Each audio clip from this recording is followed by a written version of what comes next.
Okay, so we're now recording. Welcome everybody to our 234th Reading Online Sports Economics Seminar event. Good to see lots of folk here. You will have seen in reminder notification today the upcoming schedule. We have a few talks in July coming up after Andrei's talk today. We have Julia Engel on the 10th next week, then Luca Cernak the week after, Claire Dunacroix, and then Dimitri, you're presenting at the end of the month, a full month of talks, which is great. Then we have August off, and then we're into September.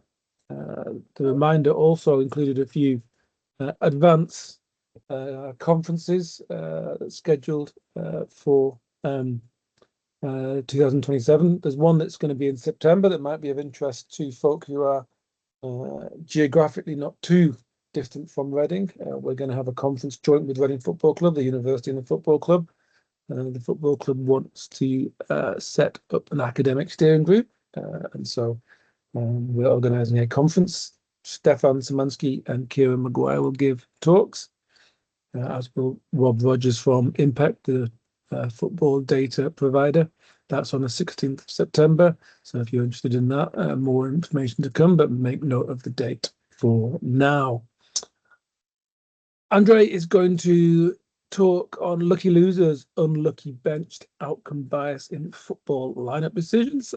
He has an hour to present, and there'll be lots of time for questions and comments. Andrei is happy to take questions as he goes along as well. So Andrei, you were here, but now you've gone. So after all that, I've lost my speakers. Sometimes things don't go exactly as planned. Oh, you're back. There we go. Yeah, Andrei. sorry, I need That's to okay. quit because, yeah, sharing. Okay, yeah, now I can share the screen. The share button and the leave button are very close to each other. It's always been a feature of Teams. But yeah, please do take away your presentation.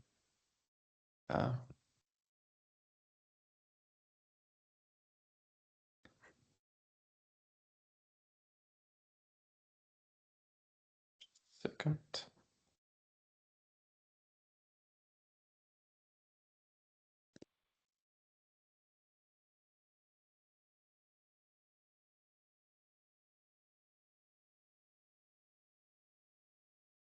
Are you able to share? Is the share Yeah. not working? Yeah. Okay. So now I hope you can see it. Yes, got it. Yeah, perfect. So shall I start? Yeah, sure. Well, it's very blurred at the moment for me. I don't know if it's the same for other people. I assume that was. Yeah. So we'll see if it becomes clearer once you start presenting. Go ahead. Okay. So lucky losers, unlucky benched, outcome bias, and football lineup decisions. I'm going to start with a quick motivational situation. So basically, let's consider two identical shots in football, and they are kind of the same in terms of the coordinates, the player who took the shot, the teams, in everything. But in one of the case, this shot resulted in a goal, and in another one, it wasn't. And basically, these shots can be the same in terms of XGOT, and I will elaborate on it later. What's the difference between XGOT and XG for those who don't know yet? And basically, this is just a very simple, a classical outcome bias, which we observe. There are many papers about it. And basically, this pure conversion luck may actually result in rotations for managers. And we can actually see that, for example, striker A may appear in the next match and striker B won't appear. And basically, the idea of this paper is to actually show that, well, managers rely on luck very much. And I'm going to use a kind of novel approach to showing this. So it's not a novel paper on outcome bias in terms of a new concept, but it's a very nice way, I think, to clearly show that luck really affects many things. A quick, Andrei, sorry to interrupt you. yeah. The slides still appear very blurred to me, and I think from at least one other person they appear blurred to other people. I don't know if it's possible you could try and Now it's there you okay. go. Now I can see it. Wow, that's perfect. Okay. Well done. That's great. Thank you. Yeah, and now everything is fine. Yeah, isn't it? Yeah, that's great. Thank you. Okay. Yeah. Okay. Is labor located on noise? That's basically the question, and most of the literature say that, well, yes. For example, there is well-known paper about that even CEOs are paid for luck. They do not control. And in this case, these are like very top of the firm, and we consider football like top leagues. And probably we expect managers to behave rationally and to not rely much on luck. But as we'll see, it's not the case. Why football is the ideal laboratory for such study? Well, because rich data. At the same time, we can define the luck itself. So basically, we can separate it from the performance, and then we can actually see how it affects the decisions by managers. And moreover, we can see whether the performance of players who appear based on this luck in the next match, whether their performance actually changes or not. And which is why I rely on football. And here's just like 3 preview of the answer, 3 findings. Well, actually, managers respond to luck. I'm going to show you 2 various specifications which proves this point. And then this effect is concentrated in weak clubs for rotation players and after defeats. So which is basically kind of logical because when something is off, managers rely more on some heuristics, cognitive biases, and luck itself. And at the same time, I show that, well, these rotations, which are affected by luck, they don't result in increased performance. Yeah, and just like through literatures, there are many papers about pay for luck from general economics. Then also there is an outcome bias, which is extensively explored in sports economics as well. And also there are a few papers from the last few years about manager dismissal. So basically, there is a bias in the board's rare firing. And let's start. So basically, the data summary is the following. I have the data from Opta, which covers really detailed things going on the field. And I have the data for 6 seasons for the English Premier League for all of these shots. So basically, roughly 58,000 shots. And for each shot, we have all the coordinates from where the shot was taken, where it finished, and also some of the metrics like XG and XGOT, expected goals on target. I'm gonna elaborate on these metrics on one of the following slide.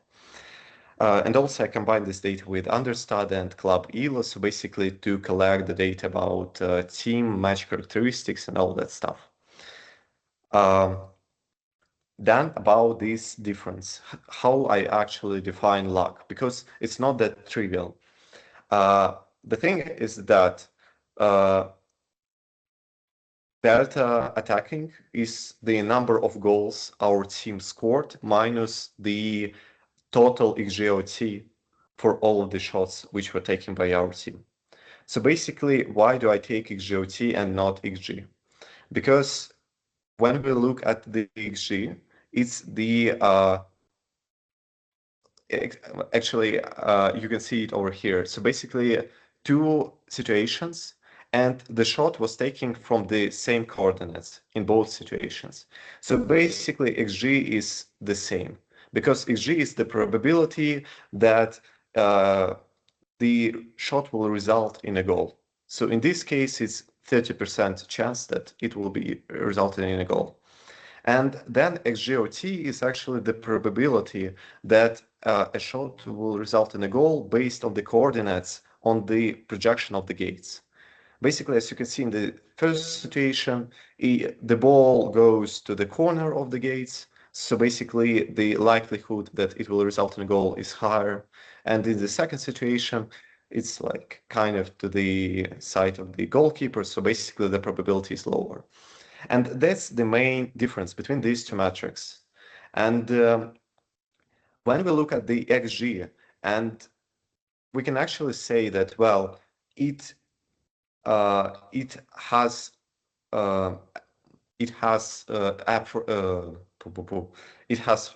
players' ability to shoot, because from the same coordinates, a player can shoot to the corner or to the goalkeeper.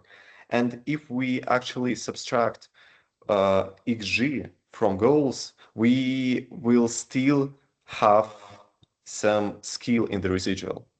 And if we include xgot, that's basically what we have as luck, because here we only have the skills of the goalkeeper of the opposite team, and not the ability and the effort and all of these things by our team.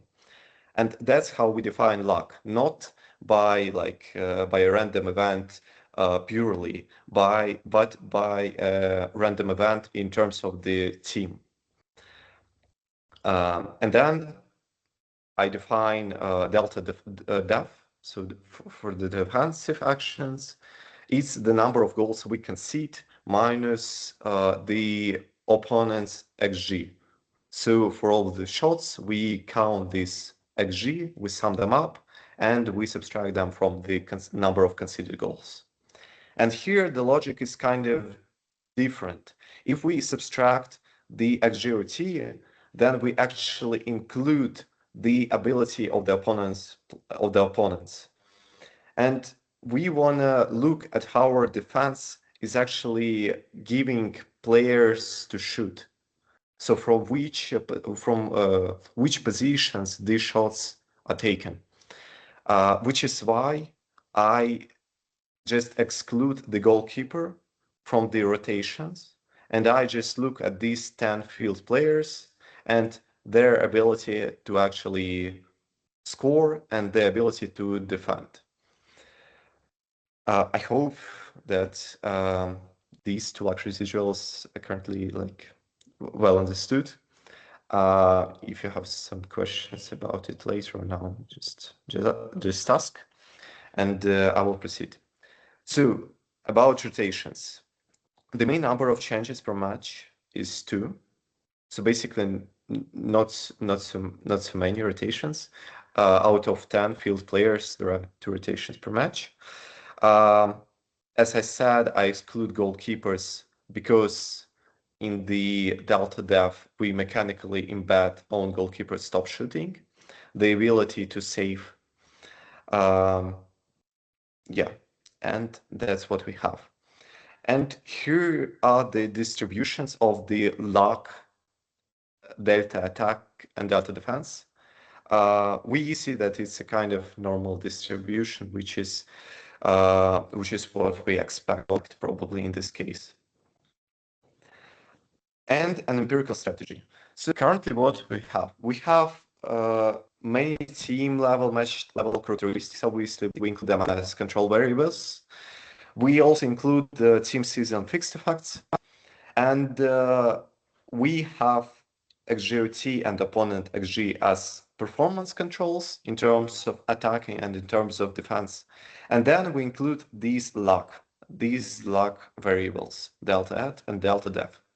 And one more thing to add, actually, is if this delta at is positive, it basically means that we were lucky because we scored more goals than we should have scored. And if delta def is negative, then obviously we missed less goals than we should have missed. So basically, if delta F is positive, it's luck. If delta F is negative, it's also luck. And the identifying assumption is kind of obvious that delta at and delta def are uncorrelated with the manager's private information. So basically that these variables are pure pure luck variables. And I'm going to check it using reverse causality. So basically run the placebo that we regress past rotation on current luck, which is causally impossible. And I'm going to show that the coefficients are actually zero. So reverse causality isn't the case. Here we have team bases and fixed effects and rich control variables, which also affects like selection on observables. And we're gonna test the buffer test like directly by their own luck forecast own future performance. So here are the main results, which were like from this, which were derived from this regression. So as we can see, the coefficient for luck in terms of delta at is negative. So if we are lucky enough, then we rotate less. And for the defensive, if we are not lucky, so then we rotate more. That's how we should interpret these coefficients. And basically we can see that, well, rational component is twice as much as the luck. And at the same time, we can say that, well, the coefficients for luck are kind of significant and economically significant. Yeah. And in terms of rotation, the mean value is 2.1. So basically, a one-goal luck swing explains the decreases the rotation by 6%. That's the same thing, the same effects, but residualized. We want to look at whether this effect is linear or it's concentrated in some of the parts. For example, I don't know, if you're a little bit lucky, it's nothing, but then if you're so lucky, then the effect is huge. But as you can see, it's not the case. The fit is kind of linear, and in one of the following specifications, I'm going to show that, well, alternative like, but we can see it even from here, but alternative like tertiles or square feet, they don't explain anything over the linear feet. Then we're going to explore something even more interesting because, well, actually we have different results of the matches. And these standard papers about outcome bias mostly focused on these wins, draws, and losses. Like remember that paper about basketball when there is a regression discontinuity and well, plus minus 3 points is like just nothing, as good as random. And basically we can see that if a team won the match, or sorry, if a team lost the match, then there are more rotations happening. So that's basically the main thing about outcome bias. And here I look at something more specific, at something more granular. And as we can see, the attacking luck is significantly negative in terms of wins, but the coefficient is kind of the same in terms of draws and losses, but just the standard errors bigger, so we can't say that, well, these effects are significant. But the thing which is kind of more interesting is the defensive luck. It's pronounced in losses. How can we interpret this? Basically, if we lost this match, and the more we were unlucky, the more rotations happen. And basically, it's very unfair in terms of players because, well, obviously, well, if they were not lucky enough, or if their goalkeeper wasn't good enough during that match, we still see that more rotations happen. And this is like an obvious inefficiency which exists in this case. Then another dimension of heterogeneity is the team strength. We can expect that the effect is larger in weaker clubs, and that's what we observe here.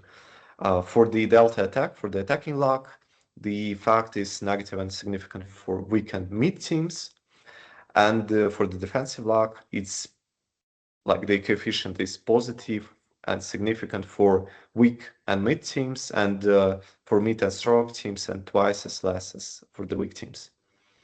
So actually here again, if we are lucky in terms of attack, and if our team is weak, then less rotations happen. And if our team is good in terms of like defensive luck, then again less rotations happen. And that's basically kind of obvious because data science departments vary in these clubs, and probably top clubs like, I don't know, PSG, Barcelona can buy those guys, those analytics who actually say that, well, we shouldn't drop this player from the starting lineup for the next match because it was like pure luck, or pure unluck. Yeah, in this case. And basically for the weaker clubs, we may not have these people. Yeah, and alternatively, weaker clubs can have more pressure, but it's kind of like not so obvious, and it's kind of less defensible as an argument. Here is the plot for forwards, defensive, and midfielder players. On the previous slide, we had the table representation. Here we have the figure. I don't know why did I do it, but it is what it is. Basically, we can see here that for the attacking lock, the effect is kind of the same for midfielders, forwards, and defensive players. So basically, a manager doesn't punish forwards more for the attacking unlock. That's a kind of interesting story. And for the defensive lock, we can see actually that forwards aren't punished at all, and they don't get reward for being defensively lucky. And for defenders and midfielders, the effect is significantly positive. So that's what I have about positions. And then we're gonna explore whether like these results make sense at all. The first one is the placebo, reverse causality. I regress past rotation on luck at the current match. So basically, which is causally impossible because we can't predict past rotation based on the future luck. And that's what we have. So basically, the effects of this luck prediction null, and not reverse causality happen. And it's basically a pro of this method because it actually proves the point that, well, probably these are pure luck indicators, which don't have something about skill of the players and etc. Then again, I've tested about the non-linearity, as I've said previously. Well, the effect is smooth and linear. There are no extreme points or something like that. And the second specification, which I was talking about previously, we looked at the team level aggregations. And here you can say, well, we want to look at the player level. At the player level, because obviously when we look at the average number of rotations within the full squad, we miss some peculiarities of the performances of the player's performance. And here, unfortunately, we can't test the defensive luck effect for the individual players because the defense is something team level, because we don't have the data whether this player lost his possession or something like that. For the attacking thing, again, it's something like there is a pass, there is an assist, there is something else, but we still can focus on the goals of the players, and we can actually look here at the attacking level, at the attacking luck. I control for the XGOT as the player's performance proxy, and then I look at the delta as the luck proxy. Again, player by season fixed effects, many control variables, and here are the results. As we can see, the effect, so basically the dependent variable is the probability to being dropped from the next starting lineup. The main value is 18%. So basically in 82% of the situations, if you score the goal, you will appear in the next match.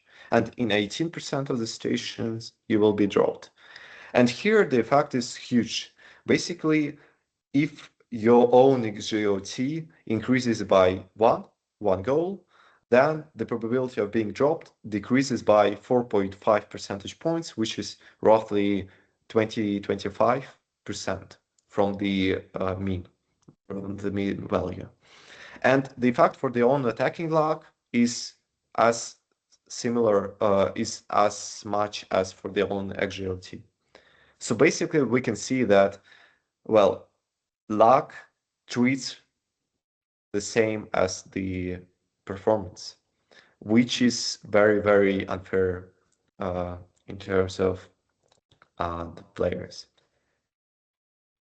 And the fact is then we can see that I ran for the regular players and who appear in the starting lineups often, and then for rotation, fringe players who appear mostly as substitutions.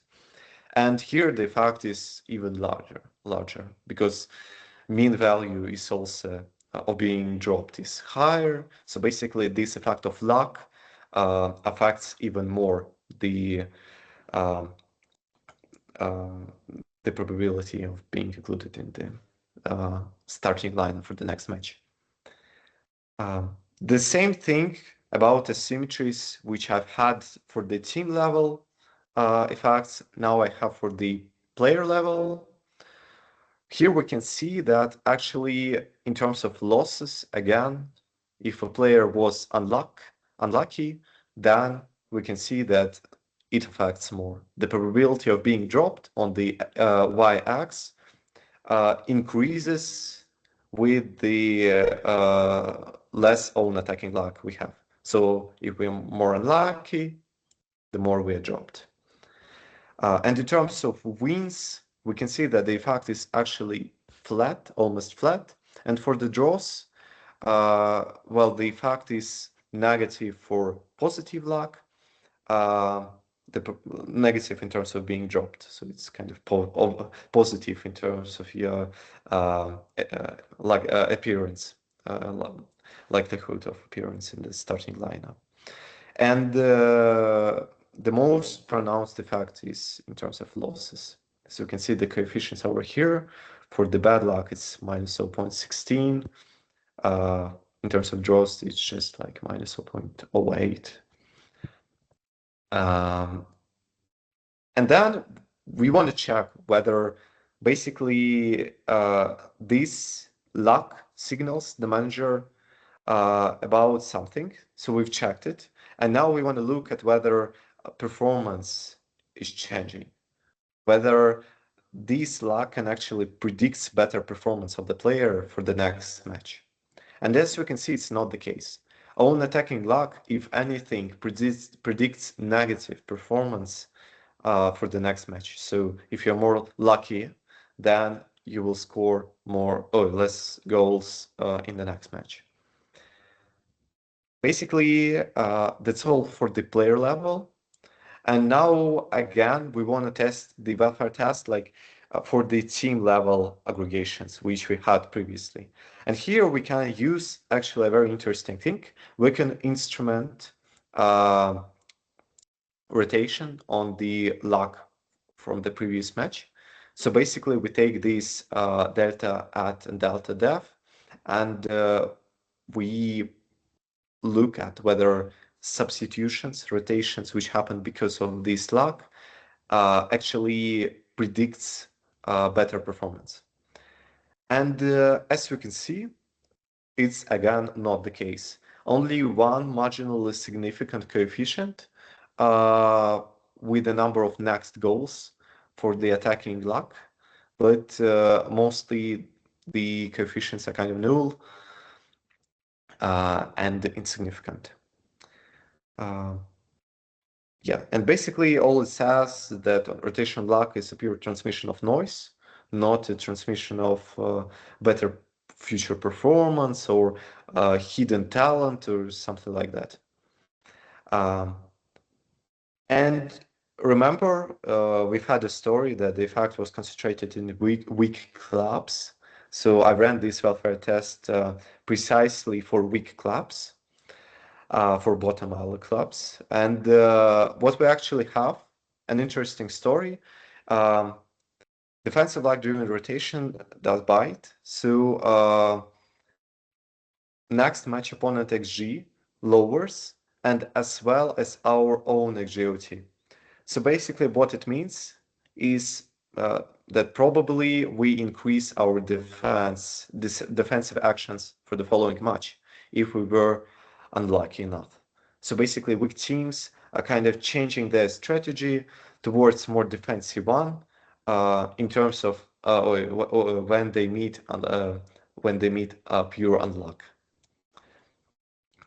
So that's just an interpretation, and in all of these welfare checks, we haven't found the changes of performance, except for this one, which really doesn't affect the results. It just affects the how the game is played. And here are just some robustness. I don't know if you have any questions about that. Again, we ran placebo, then dropped COVID restart, also considered separately UCL and UEL teams because, well, they have group matches, playoffs, and probably based on these schedules, they may change their strategy, something like that. But as you can see, dropping them or adding the control variable, like the dummy for UCL, UL leaks, nothing is changed. Red cards controlled, well, red cards force rotation, obviously, but at the same time, controlling for them won't affect the results as well. And that's the conclusion. So basically, managers rotate in luck. They reward it as much as the performance itself. We tested it using two various specifications, team and player level. There is some heterogeneity. The effect is sharpest at weak clubs, on rotation players, and after defeats. And as I've shown you in the last section, the signal is pure noise. So basically, this luck doesn't predict future output. Yeah, and that's all. In the I have some, I don't know, full regressions if you want to see them, but basically that's all. So I'll be glad to answer any of your questions. Great, thank you very much, Andrei. I'll give you a team's round of applause. And we've got lots of time for questions and comments. So if anyone does have any questions and comments, please do raise your hand.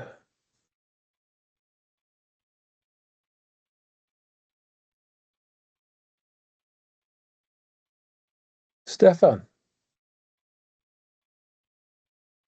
Hi there. Yeah, that's really, really interesting. Thank you. I guess my question is, so I'm not sure I understood everything about this. So, this may be a sort of simplistic question, but essentially you're saying that your chance of being moved or taken out of the rotation or decreased by some percentage figure 10%, or I can't remember the number, based on this luck formula. And so Yeah. I guess my question is, in order to get a sense of the size of this, what is the what is the effect of their actual ability? I mean, how much does that affect their probability? So they had some ability which contributed, which wasn't luck. How much did ability affect the probability of them being dropped from the rotation? Thanks, Stefan, for the question. So basically, for the player level, for example, as you can see here, the coefficients are kind of similar. So basically, the effect of the luck, so one lucky goal is the same as one fair goal, one fair goal in terms of real performance. So basically, the probability of being dropped from the next match in terms of one lucky goal and as well as one fair goal is kind of the same, 4 percentage points. So basically, the probability of being dropped decreases from 18 to 14 in terms of scoring a goal, something like that. And this regression is based on the actual players, right? So this is based on the individual who took the shot. Who scored the goal? Who scored the goal? Because the earlier ones were based on the team level, right? Your probability of being dropped based on the team's XG, right? So previously, like this one is about the team level aggregation, and these were the coefficients. And as I wrote here, one goal of the team, one lucky goal of the team itself, decreases the rotation by 6%. So on average, it's 0.1 rotation. Basically, here the effect is much lower because we have this effect like for the whole team. So for all of the 10 players, and we look at the rotations for all of the starting lineup, which is why economically this effect is less. So in the individual level, that's a much smaller sample, right? So is this 4,000 players, 4,320 players, or 4,320 games, or matches? Yeah, like team per matches. All right, and how many for the individual players? How many players? Also a few thousands, because 11,000, because here we consider all of the players by themselves. So one observation is a player. So I guess the thing I'm sort of wondering is just I can see how this works at the player level, the individual player level, but I'm just wondering at the team level about how that mechanism works, in the sense that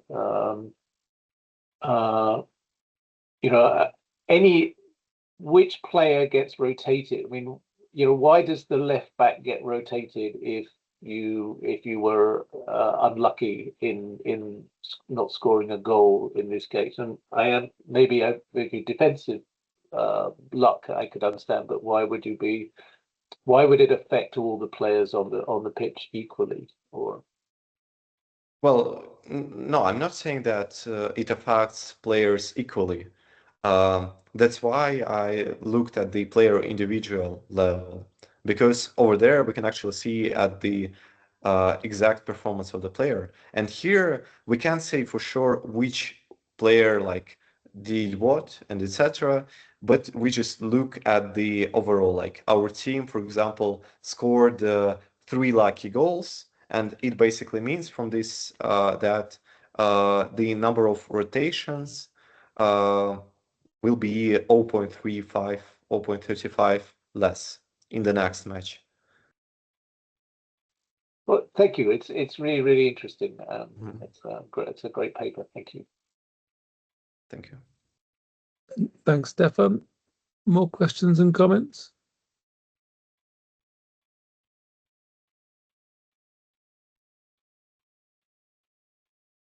Can I ask, actually, Andrei, I might have missed it at the start. How do you identify if the player is being rotated versus they're injured, say? Well, here I'm well, I don't control for injuries, but the thing is that it won't affect the luck itself, the coefficient for luck, because it's not correlated with injuries. So, which is why I just drop it.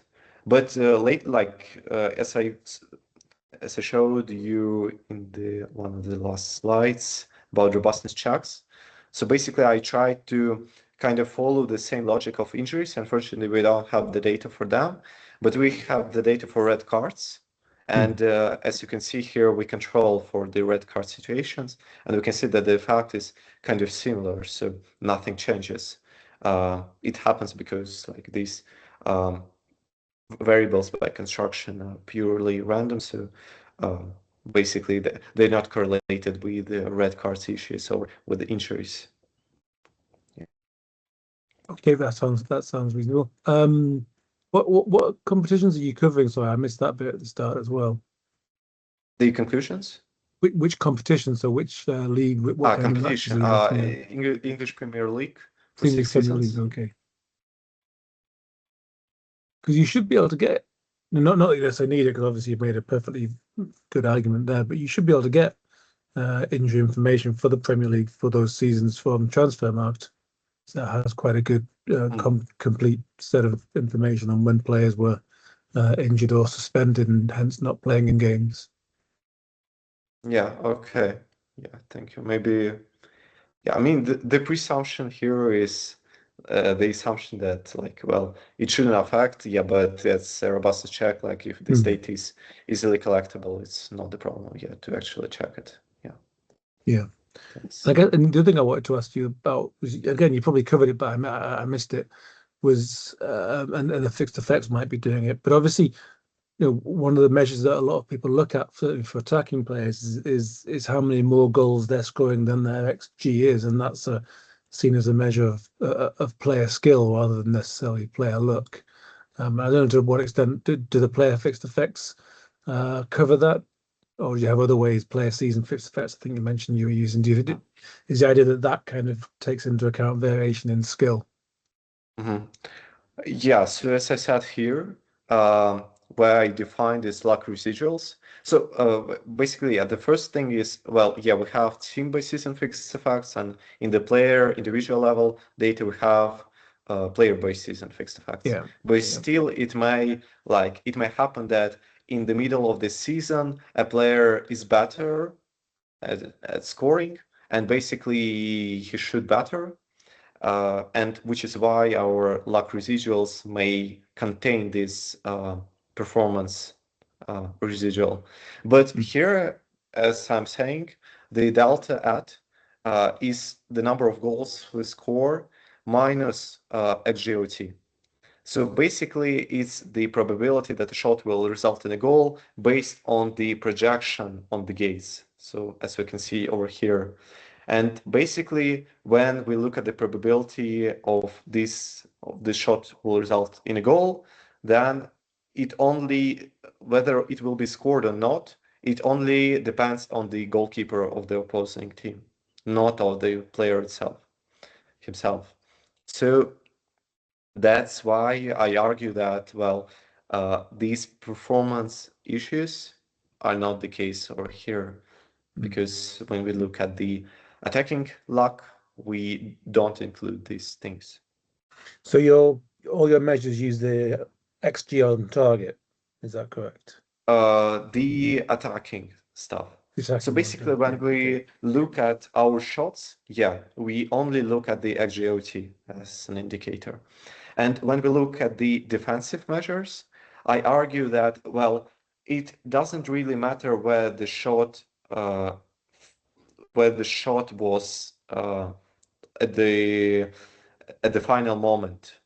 I argue that, well, the defense let the player shoot from a specific location, and that's what we need to look at, because actually it may be like the opponent's player's luck to shoot better from the same positions or something else, which is why I look only at the XG. in this proxy, because I look at from which positions players were led to shoot. Yeah. Yeah, that makes total sense. I think it's really interesting that you're using the XGOT. I've been using StatsBomb data a lot, where it's called post-shot XG, which I know in my head kind of makes a little bit more sense, but that's just because I'm more familiar with it. I've not looked at the details, but I wasn't aware that the post-shot XG that I've looked at factors in the goalkeeper's position, which, as I understand it from your diagrams, the XGOT is doing. I thought it was more just a case of it reflects whether the shot's actually been hit well. You know, it's kind of like almost the instant after the shot when you know whether it's been scuffed wide or it's hurtling towards the goal at pace.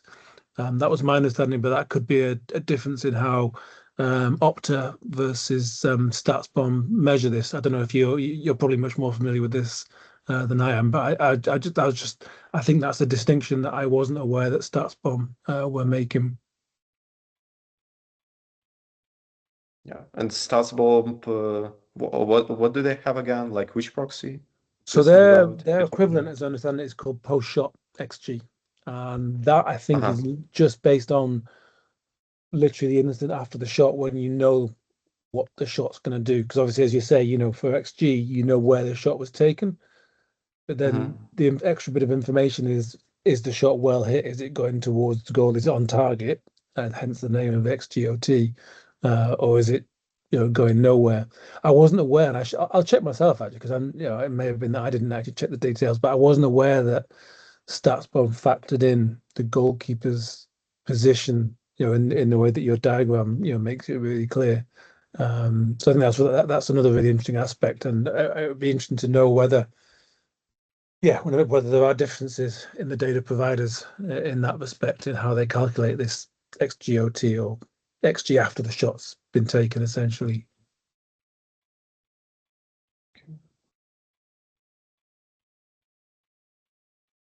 So any more questions? Not for me at the moment. Any more questions from anyone else? Julia. Hi, thanks so much for the presentation. I was curious because, as I understand it, most of what you've been dealing with has been to do with the players who are actually shooting the goals and making them. So I was curious whether you have spillovers for the attacking side, at least, for players that assisted a goal that ended up essentially getting in by this luck component, or whether you're probably running out of power there. Yeah, I mean, for the individual player, yeah, we don't have any. We have these spillovers from players who actually assisted, who made the key pass or something like that. Well, that's a con of that of that concept. At the same time, we can still argue that, well, it's orthogonal to the luck itself, but that is why I also use the alternative specification of the team thing. So basically, yeah, there may still be some spillover happen, but we look at the aggregation level of luck. So basically, it doesn't really affect the results in this case. And we have the team level aggregations. I think, okay, that clarifies another thing that I was curious about. No, I was wondering if you have these positive attributions for players who ended up having a goal that went in, right? So if they're rewarded for it and others are punished for something that was luck, I was wondering whether you have this positive effect go over that people who assisted are also more likely to be rewarded for it. Because obviously it's a successful goal. That was what I was curious about. Oh, okay, yeah, but I haven't checked the player at the player individual level. I haven't checked the same thing for assists. I think there are less assists than goals for sure, but I don't know whether we have some statistical power over there. But yeah, I can try. I mean, probably the coefficients would be lower than in terms of that goals. would support your story. Yeah. Yeah, I think it's a nice idea. Thanks. Yeah, I should check it because everything is collected, so it's not a problem at all. No, brilliant. Thanks for the clarification. I appreciate the paper. It's a nice touch. Yeah, thanks.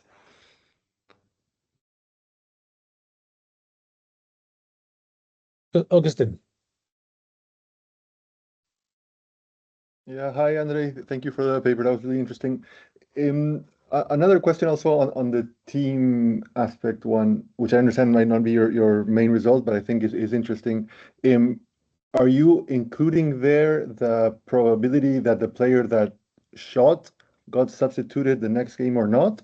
Or is it independent of, is it removing that player's probability of playing in the starting 11 in the next match? In other words, is it a true spillover effect of my lucky unluckiness on everyone else on the team, or does it include it on me as well?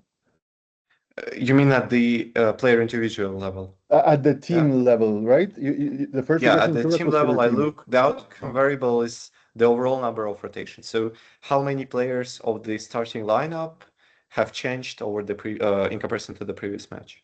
But it includes the shooter.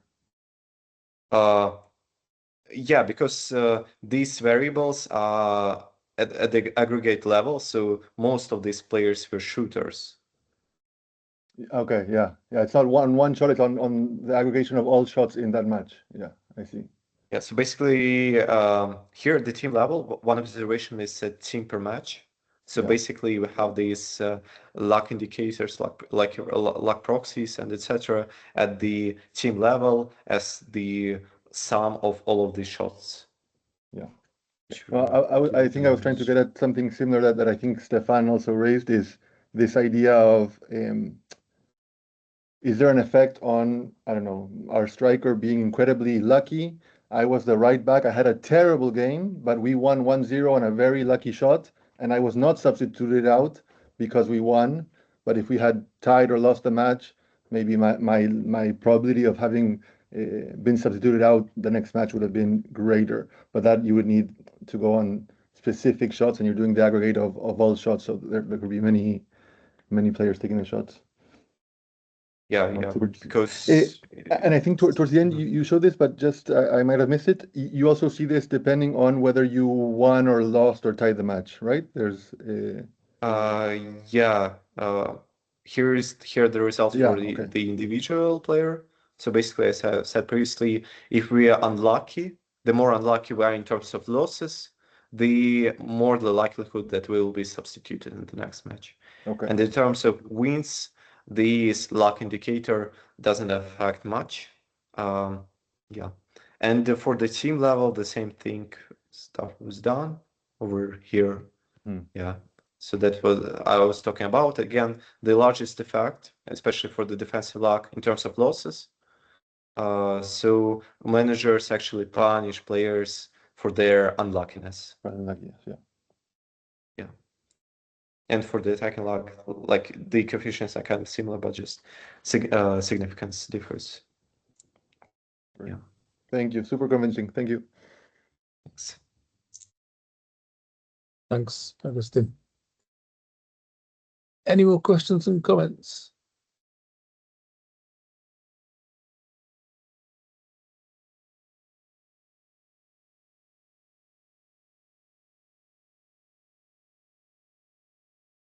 Okay. Oh, no, Stefan jumped in just at the last. Yeah, so yeah, sorry, people might be busy wanting to do other things, but I'm still just curious, and it's sort of kind of more of a philosophical question. You're defining this thing as luck, and how can we be sure that the manager thinks that this was luck or not luck, or does the man where is the in some sense you might say if you're the more successful you are, the less you should rotate the team, the less successful you are, the more you should rotate the team. That seems like almost like a rational strategy. You want to try something different if you lose. So do you think, is it in your mind, do you think the manager knows this, or is the manager making a mistake about this, or what do you think is going on here? Well, like given that for top teams, we don't have this significant effect of luck on the manager's decisions, I can say that, well, probably they understand that, well, it's luck, so they alter their decisions and don't actually punish players for bad luck. And I mean, at least from my perspective, obviously it's not defensible in terms of like econometrics or some other stuff. I think that managers from weak teams mostly don't really understand that it's luck. So they really think that, well, it basically means that the player is better if he scored a lucky goal. So something like that. Right, because one thing. So I mean, this is something I noticed like 30 years ago, that teams that are more successful have smaller playing squads that appear on the field.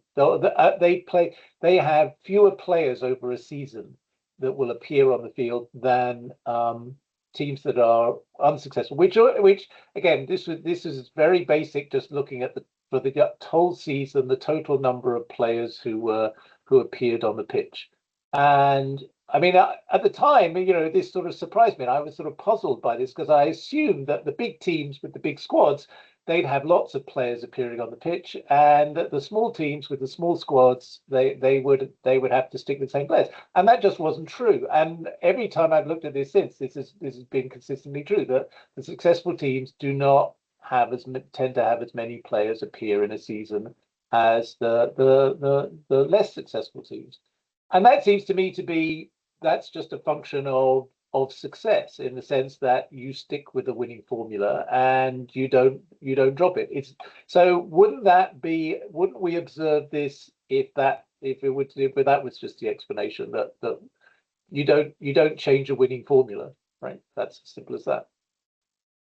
Yeah, I mean, it makes sense. It really much makes sense. And also, so basically, like weak teams just trying to rely on this heuristic to actually alter their starting lineup, so to get something out of it. And strong teams just stick to it, stick with what barely works. Like there is a paper here. I think it's like economists. I mean, good economists write, 3 great papers and get them published in top journals. The rest of us scrabble around writing as many papers as we can, and again, never being successful because we're rotating, because we're thinking, oh well, maybe the next time we're gonna, and it never works. And we'd actually be better off if we just focused on the one great paper. But that's just not the way. It's just not the way we are. We're hoping to overcome perhaps our natural barriers, because I'm not good enough to do that. And so actually, can you keep hoping against hope that you're going to overcome this barrier? And that's what the weak teams are doing. They just rotate. Surely someday I'm going to get lucky, and which is rational. Whereas the strong teams, if you're Arsenal, why are you changing this? You're not. It's working, right? Yeah. But the thing is that even for strong teams, we can actually see that, well, they alter the starting lineups in terms of the these rational fair indicators of the number of the XGOT, XG. So basically, they alter their starting lineups, but not in terms of luck. Yeah. So basically, that's this story. Yeah. Oh, it's interesting. Thank you. Thanks. Thanks, Stefan. And thank you, Andrei. Really interesting talk, provocative, and also very well presented as well. So thank you very much for that. Thank you. I wish you all the best as you continue to develop the paper. And as I learned from your website, you're off to the University of Chicago next year for a pre-doc. So congratulations on that, and wish you all the best for that. Thank you again for your talk. Thank you everyone for attending. We will be back next week when Yulia Engel will present out of sync evidence from remote work across time zones. Thanks everyone. Enjoy the World Cup. See you all soon. Bye. Thanks. Cheers, Andrei. Bye-bye.